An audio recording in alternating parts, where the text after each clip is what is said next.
Les gars, Marc Brice de nouveau fâché, mécontent. Décidément, c'est après chaque match que Marc Brice va nous sortir un petit speech lors de la conférence de presse. Hier, il s'est attaqué à l'un de ses, je dirais, assistants sur le banc de touche. Il ne l'a pas prononcé, il n'a pas prononcé le nom, mais il s'est offusqué du fait que son assistant soit dans les tribunes et que cet assistant ou bien cet adjoint-là, voilà, se retrouve sur le banc de touche avec un diplôme qui ne, entre guillemets, vaut pas celui de son assistant. Voici ce qu'il dit. Il y a beaucoup de choses qui sont bloquées. Quand tu vois notre banc, qui est sur le banc? Il laisse un entraîneur avec la licence pro pour la 8e fois dans les tribunes, mais quelqu'un qui a un diplôme B, c'est-à-dire qu'il peut entraîner les jeunes, au banc de touche. Ce n'est pas facile. Ça, c'est ce qu'il dit lors de la conférence de presse hier. Et ça m'amène un peu à me demander pourquoi Marc Brice ne cite pas celui dont il parle. Il faut qu'il soit direct. Pourquoi il ne dit pas c'est tel, c'est Lucien Métomont, c'est le coordonnateur, c'est le secrétaire général, c'est tel, c'est le président de l'Africa Foot? Pourquoi est-ce qu'il parle toujours, ils font ceci, ils font cela? Il parle de qui? Il parle de qui? Sûrement du président de l'Africa Foot. Mais je ne sais pas quel est le souci qu'il a à vouloir forcément que son assistant soit à côté de lui, quand bien même il a 2 adjoints et quand on voit, il ne travaille jamais avec eux. Honnêtement, pourquoi Marc Brice s'entête à vouloir travailler avec son assistant et pas avec ses adjoints si jamais on avait fait le compromis et on a dit que voilà le staff qui va travailler avec vous? Aux entraînements, on voit comment son assistant est au four au moulin. Voilà, s'il aime bien travailler avec lui, qu'il travaille aux entraînements. Mais tout ça, c'est une cacophonie qui ne dit pas son nom. Franchement, c'est une cacophonie qui ne dit pas son nom. Bref, les gars, je voulais juste un peu partager cet extrait avec vous. Il l'a poursuivi également en disant que, voilà, bien sûr, il travaille aux entraînements sur les coups de pied arrêtés. C'était en réponse à une question. Mais il dit que, voilà, parfois, il n'arrive pas à s'entraîner. Ça fait déjà 3 fois qu'il s'entraîne seulement pendant 1 heure et ce n'est pas évident. Et ce n'est pas facile, même si dans cette situation compliquée-là, il réussit à obtenir de bons résultats.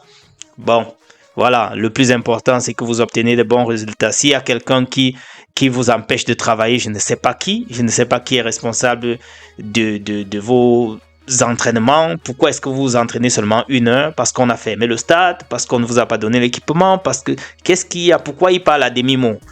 Exprime-toi pour que tout le monde puisse comprendre, Marc Brice, parce que là, je ne sais pas de quoi il parle. S'ils se sont entraînés seulement 1 heure, est-ce que c'était la faute peut-être à l'Africa Foot? C'est l'Africa Foot qui commande les heures d'entraînement? C'est l'Africa Foot qui met peut-être les stades à disposition? Est-ce que je ne sais pas? Là, je suis un peu perdu sur cette prise de parole qu'il a eu sur cette sortie qu'il a eu à faire lors de la conférence de presse. Tout de même, ils sont premiers de leur poule. Ils sont avec 14 points en tête de groupe. Et comme ça, ils entrent dans la phase, n'est-ce pas, de préparation vraie de la CAN 2025. J'en suis fier. Fier aussi parce que Georges Kevin Koudou a pu marquer le but hier. 2e essai et il a confirmé. La première fois, il est entré, il a fait bonne figure lors du match en Afrique du Sud contre la Namibie. Et maintenant, il est encore entré. Il a fait très bonne figure lors de ce match. Vous avez vu. Ça, c'est exactement comme ça qu'il marque en Arabie Saoudite dans son club Damar FC. Ce sont ses façons de percuter la défense et de frapper, comme vous voyez là. Ça, c'est son style de jeu. Et il est rapide. Pourquoi Marc Brice le laisse sur le banc de touche? J'ai envie juste de savoir pourquoi depuis il le laissait sur le banc de touche. Il y avait des moments où on sentait que voilà, Vincent Aboubakar était déjà fatigué au cours du match. Il pouvait le remplacer dans les 30 dernières minutes pour qu'il apporte du sang neuf. Mais non, il le laisse sur le banc de touche jusqu'à la fin du match. Lui-même, je pense qu'il a dit l'autre jour qu'il est fier de ce qu'il a fait. Et le voilà qui le reconfirme. Je verrai avec quel courage il va encore le laisser lorsqu'un match sera dur sur le banc de touche. Parce que 1, il est jeune. 2, il est rapide. 3, il marque des buts. Quoi de plus bon que ça, les gars? C'est un joueur qui joue à l'aile, il balance l'aile, il balaie et il est percutant dans la défense. Face au but, il est dangereux. Tout comme Aboubakar, bien sûr, sauf que chez Aboubakar, il n'a plus la vivacité. Il n'est plus rapide. Il n'est plus vif comme par le passé. En tout cas, les gars, félicitations pour votre qualification. On est déjà en route pour le Maroc et c'est là-bas que les vraies choses vont commencer. Je vous rappelle quand même que la jeune Manuela, entre parenthèses, celle qui s'inquiétait pour Christophe Awo officiel, c'est comme ça qu'on l'a surnommé, était également dans les parages hier pour apporter son soutien aux Lions indomptables. Elle est devenue star, hein? Elle est devenue star. Je crois qu'il y a des gens qui vont chercher à faire des selfies avec elle maintenant qu'elle va passer, hein? Juste pour son inquiétude pour Christophe. Waouh, waouh, waouh. Pourrait savoir comment les choses se développent sur les réseaux sociaux. Juste une action, une photo, une capture qu'on a eu à faire sur toi, ça t'a rendu célèbre. En tout cas, félicitations aussi à toi de venir accompagner, donner la force à tes jeunes grands frères sur le terrain.